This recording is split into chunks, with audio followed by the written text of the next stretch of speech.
Chancellor Jimpak of the Klingon High Council moves to cement his position by launching the negotiation with Melanie Dean of the Orion Syndicate into high gear. Martok was interested in the secret she claimed to offer, but he knew that any agreement with the Syndicate would be difficult. The Emerald Empress is slippery.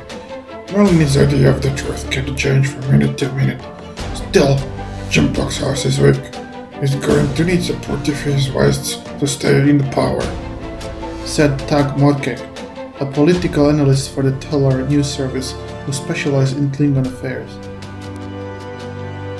Federation informants inside the Klingon Empire said that the House of Jimpak, which is one of the smallest of the Great Houses, is being pressured by the House of Martok and its allies. Jimpak's rapid rise to the chancellorship has improved the House's prospects, but it lacks resources and ships in its lands in the Freeman system October. The only thing keeping the House of Martok from declaring open war is Drax. Once he recovers from his wounds, it's only a matter of time. When that happens, however, Jimpak may have the Orion Syndicate fighting at his side, said one anonymous source. On Stardate 71283.1, Melanie Dean meets Jimpak in person on Terjas Moor. After 4 days of negotiations, the two agreed to sign a non-aggression and mutual defense pact. In exchange for the Syndicate's allegiance, the Klingon Empire will provide them with ships and weapons. In addition, Melanie Dean further agreed to share technology and information with the Klingons in exchange for a planet in Klingon space that the Orions can rule as a vassal state. Having access to the Syndicate information network could be a huge advantage for the Empire. Klingon intelligence is good, but they're not everywhere like the Syndicate is, Tag said. The Federation Council condemns the new alliance as support for criminals, and Starfleet Command vows to continue pursuing and shutting down the Syndicate operations at Federation space. There's nothing in the Kittimer Accords that say we need to stand by and let allies at the Klingon sell illegal substances, raid our commercial transports and traffic in restricted technology. In fact, reviews of Starfleet reports show that Syndicate traffic has increased significantly since Melanie Dean seized control.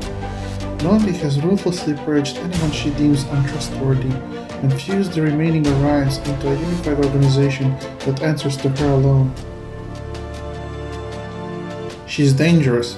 Before, the Syndicate was controllable because there were multiple leaders competing for influence and power. Now Starfleet Command has to dedicate war's resources to keep them in check, admitted Admiral Gerald Quinn on an episode of the Federation News Service program Illuminating the City of Light. As a gift to celebrate their new alliance, Melanie sends 1,500 Orion women to be servants in the great houses on Kronos. Melanie herself settles into an estate on Terjas Moor, and the remaining Orions still on the Orion homeworld make plans to emigrate by the end of 2394. In Romulan space, the Romulan Colonial Organization Committee completes its initial work at forming a permanent government for the Romulan Star Empire.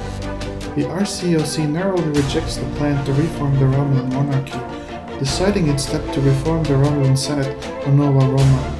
They offer General Taris, the hero Zeta Pictoris, the position of Praetor, but the majority of legislative and executive power is held in the hands of the senators.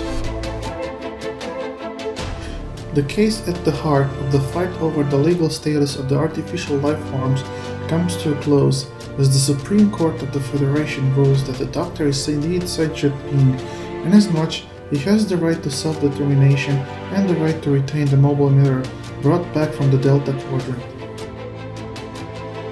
The court goes on to set standards which artificial landforms must pass to be considered sentient and rules that any that cannot do so are technological constructs that the property of their creators or owners. This is a major victory, but the fight continues. These are people, not replicators. We won't stop until every photonic lifeform has the right to choose how they want to live, said Alyssa Cogley-Shaw of the Sun Foundation after the ruling. And as Ambassador Worf returns to Kronos, he finds he is in need of a new executive aide. The ambassador's son, Alexander Rozhenko, resigns his position as a diplomat for the Federation and leaves Kronos, sending his son Duvok to stay with Worf and his family. Friends say Duvok's mother has returned to her home on Hatoria, and Rozhenko is on what he calls a personal exploration. His first stop is Borath. While there, he may undergo the challenge of spirit.